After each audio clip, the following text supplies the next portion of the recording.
information came direct from Meghan's ex-husband, Trevor Engelson, via an intermediary.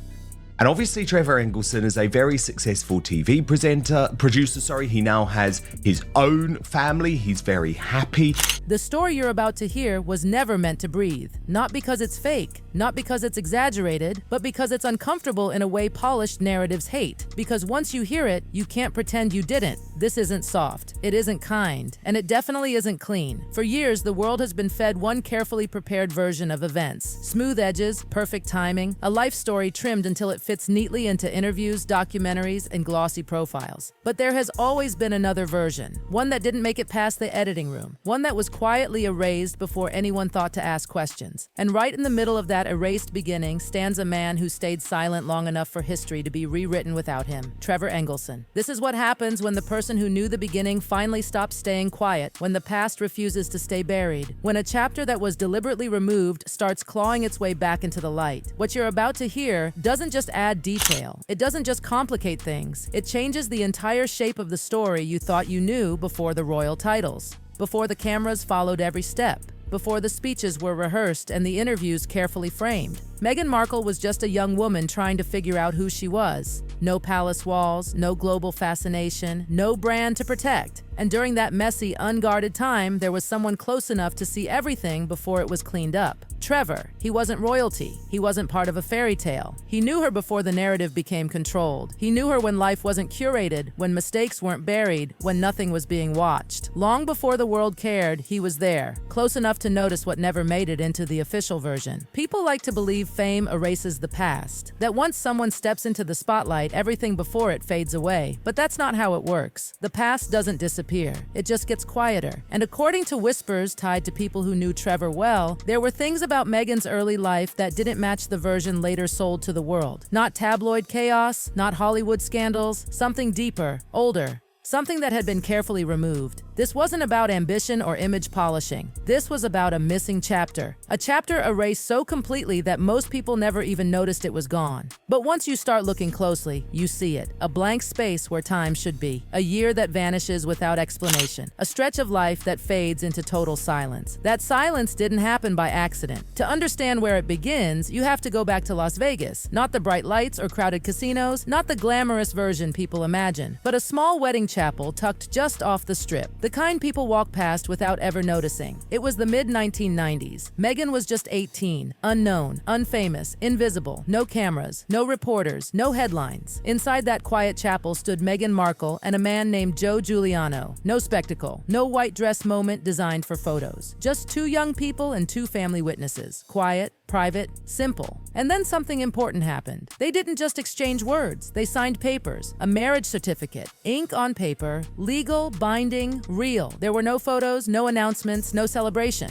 But that doesn't make it less official. That chapel didn't host a symbolic moment. It processed a legal marriage. For a brief moment, Meghan Markle was someone's wife. And then, just as quickly as it appeared, the marriage vanished. It didn't end with a divorce. It ended with something far more final, an annulment. Divorce says something existed and then ended. Annulment says it never existed at all. No marriage, no record, no past. Nevada makes that easy, faster than almost anywhere else. If both parties agree, the court can erase a marriage in days, and if requested, the file can be sealed. Not hidden, not redacted, sealed. When records are sealed, they don't show up. They don't leave traces, they disappear completely. That's exactly what happened. The annulment was filed. The records were sealed. On paper, the marriage never existed, but sealed files are never meaningless. Courts don't seal things without reason. There is always something inside worth protecting, something sensitive, something that doesn't belong in public view. For someone young, unknown, and not yet famous, this was the perfect eraser, a legal reset button, a way to leave Las Vegas without carrying the past behind you. On the outside, it looked like nothing happened, but something had, because paperwork can disappear, time cannot. And whatever followed that quiet weekend didn't vanish with the file. It waited. After Las Vegas, something strange happens to Meghan's timeline.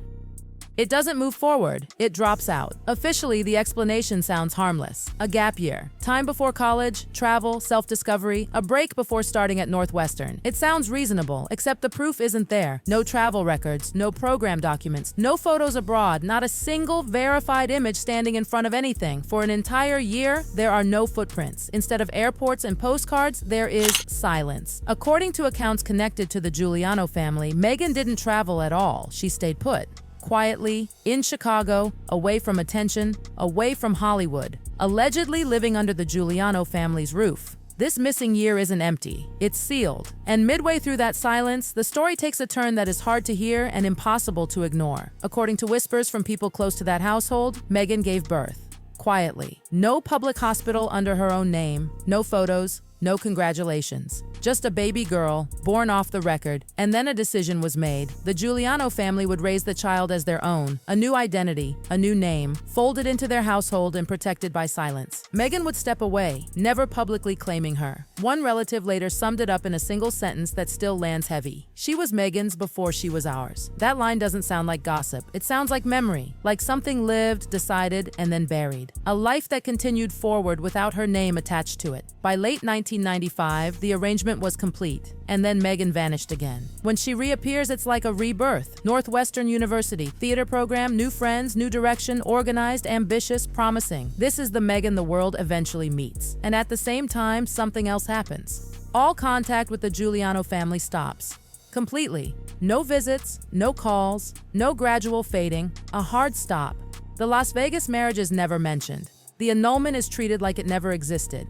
The child, if she existed at all, is erased entirely. This wasn't just growing up, it was a reset, a choice to move forward without looking back, to build a future with no room for questions. From that moment on, the story becomes smooth. High school, college, acting, Hollywood, royalty, no gaps, no sealed files, no quiet births, just a timeline that flows perfectly, as long as you don't look too closely. But silence never holds forever. Over time, cracks appear, numbers that don't line up, documents that shift, a timeline that only works if you don't question it. For years, Meghan's birth year has been listed as 1981. On paper, it fits. But when people started looking closer, the math began to wobble. Photos from Northwestern show her surrounded by classmates who are now in their mid-50s. Alumni records place those same students graduating high school years earlier than her official age would allow. Once could be a mistake, but it happens again and again. Older programs quietly list alternative birth years, not wildly different, just enough to matter. If those dates are closer to the truth, everything shifts. She wouldn't have been a teenager in the mid-1990s. She would have been older, old enough for the marriage, old enough for the missing year, old enough for a birth to fit without forcing reality. Suddenly, the pieces stop fighting each other. They click. And then there's the matter of documents. People like to believe official records are permanent, untouchable, but history says otherwise. When Archie was born, his birth certificate was filed normally, then it was quietly amended, her first and middle names removed, only her title left. Palace officials called it clerical. Insiders admitted they'd never seen it done before. If that can happen under global attention, what about older records?